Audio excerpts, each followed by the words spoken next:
Details చూస్తే తెలంగాణలో Gulf overseas welfare board పెట్టాలని నిర్ణయించినట్లు ముఖ్యమంత్రి రేవంత్ రెడ్డి తెలిపారు. గల్ఫ్ కార్మికుల కోసం ప్రభుత్వం కొత్త విధానం తీసుకొస్తుందని అన్నారు. ఇక గల్ఫ్ కార్మికుల కోసం ప్రత్యేక అధికారిని నియమిస్తామన్నారు.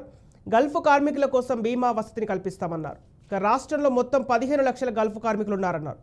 గల్ఫ్ కార్మికుల కోసం ప్రత్యేక కార్యాచరణ రూపొందిస్తామన్నారు.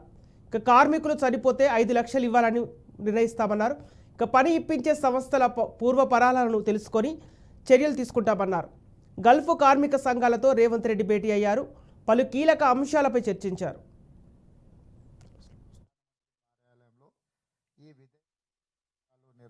అంశాలను ప్రస్తావించినప్పుడు నేను ప్రధానంగా ఆ రోజు నాకు తెలిసి 3 అంశాల మీద ఆ రోజే మీకు మాట ఇచ్చిన. ఇప్పుడు కూడా మా ప్రభుత్వం వచ్చిన ఎంబడే, ఎందుకంటే ఇది అధికారికంగా అమలు చేయలేదు కాబట్టి మీ దృష్టికి రాలేదు. నేను ముఖ్యమంత్రిగా బాధ్యత చేపట్టిన తర్వాత మా ముఖ్యమంత్రి కార్యాలయంలో శేషాద్రి గారు అని సీనియర్ ఐఏఎస్ ఆఫీసర్, ఆయన ప్రధానమంత్రి కార్యాలయంలో మన్మోహన్ సింగ్ గారు ఉన్నప్పుడు 2 సంవత్సరాలు, నరేంద్ర మోడీ గారు ఉన్నప్పుడు 6 సంవత్సరాలు, మొత్తం 8 సంవత్సరాలు ప్రధానమంత్రి కార్యాలయంలో ఈ విదేశాంగ వ్యవహారాలు నిర్వహించిన అధికారే ఈరోజు మన ముఖ్యమంత్రి కార్యాలయంలో ప్రత్యేక అధికారిగా వారు ఉన్నారు. వారిని ఇతర అధికారులతోని ఒక అఫీషియల్ కమిటీని నేను నియమించి కంప్లీట్గా దీని మీద మనం ఎగ్జామిన్ చేసి దాంట్లో మనం బోర్డు ఏమనుకున్నామంటే Telangana gulf and other overseas workers welfare board పెట్టాలని ఒక విధానం తీసుకున్నాం. ఒక గల్ఫ్ కార్మికులే కాకుండా ఇతర ప్రాంతాలకు కూడా వెళ్ళి ఇబ్బందులు పడుతున్న వాళ్ళు, ప్రభుత్వం దృష్టిలో మీరందరూ గల్ఫ్ బాధితులు, కానీ ప్రభుత్వానికి ఇతర విదేశాలలో కూడా అక్కడికి వెళ్ళి ఉద్యోగ ఉపాధి అవకాశాల కోసం ప్రయత్నం చేసి అనుకోని సంఘటనల వల్ల దుర్ఘటనల వల్ల నష్టపోతున్న వాళ్ళందరినీ కూడా వాళ్లకు హక్కులు కల్పించడం, వాళ్ళకు రక్షణ కల్పించడం, వాళ్ళని ఆదుకోవాల్సిన బాధ్యత రాష్ట్ర ప్రభుత్వం మీద ఉన్నదని చెప్పి వారి ఆధ్వర్యంలో అధికారులను నియమించడం జరిగింది.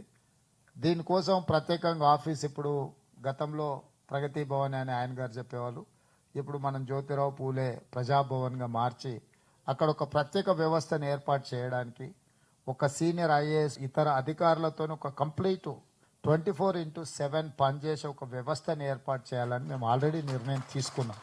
దీనికి సంబంధించి కేరళ రాష్ట్ర ప్రభుత్వంలో, అదేవిధంగా ఫిలిప్పైన్, ఇంతకుముందు మిత్రుడు ఎవరో చెప్పిన ఫిలిప్పైన్ కూడా మేము స్పష్టంగా స్టడీ చేసినాం. ఫిలిప్పైన్ నుంచి ఎవరైనా ఈ గల్ఫ్ దేశాలకు వెళ్ళిందంటే ఉద్యోగం ఇచ్చే సంస్థ యొక్క వివరాలు ఆ ప్రభుత్వం తీసుకోవడమే కాకుండా వాళ్ళకి ఇచ్చే ఉద్యోగాలు కూడా కనీస వేతనాలు ఇస్తున్నారా లేదా, రేపు ఒకవేళ ఆ సంస్థ ఏదైనా కారణం చేత వీళ్ళని తొలగించినా, ఏదైనా కారణం చేత జీతాలు ఇవ్వకపోయినా, వాళ్ళ అర్హతకు తగ్గ వేతనాలు ఇవ్వకపోయినా వాటి మీద చర్యలు తీసుకోవడానికి ఫిలిప్పైన్ కంట్రీలో ఒక కంప్లీట్ వ్యవస్థ ఉన్నది. అంటే ఈ కార్మికుల తరఫున ముఖ్యంగా వాళ్ళు ఈ పారామెడికల్ సైడ్, అంటే నర్సులు ఇతర సైడ్ ఎక్కువగా ఆ దేశం నుంచి పోతారు, ఫుడ్ ఇండస్ట్రీ సైడ్ ఎక్కువ పోతారు.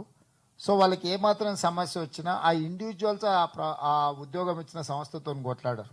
ఆ దేశమే డైరెక్ట్గా రంగంలోకి దిగుద్ది. వాళ్ళ కార్మికుల యొక్క హక్కులు కాపాడడానికి ఫిలిప్పైన్ కంట్రీ నుంచే డైరెక్ట్గా ఏదైనా కేసులు ఫైల్ చేసినా, ఏదైనా నోటీసులు ఇచ్చినా ఈ కార్మికుల తరఫున ఆ దేశమే వాళ్ళతోని చర్చలకు దిగుతుంది, లేకపోతే ఆ సమస్య మీద కొట్లాడడానికి దిగుతుంది.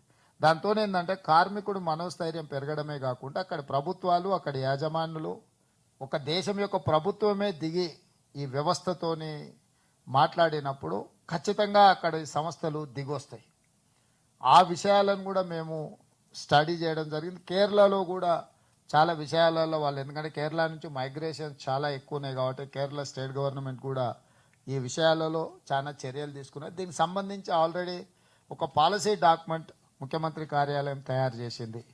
ఈ పాలసీ డాక్యుమెంట్ను మీ అందరితో ఒక సమావేశాన్ని ఏర్పాటు చేసి మీకు అందరికి ఇచ్చి, మేము ప్రభుత్వం తరఫున ఇట్లాంటి పాలసీ తీసుకురావాలనుకుంటున్నాము, ఈ పాలసీలో ఇంకేమైనా సవరణలు చేయాలన్నా, ఇంకేమైనా పొందుపరచాలన్నా, మీ అనుభవాలు ఏంటి ఉన్నాయనే సమావేశాన్ని కూడా మేము ఏర్పాటు చేయాలనుకున్నాం. ఈ లోపల ఎన్నికల కోడ్ వచ్చింది. తొందరలోనే ఎన్నికల కోడ్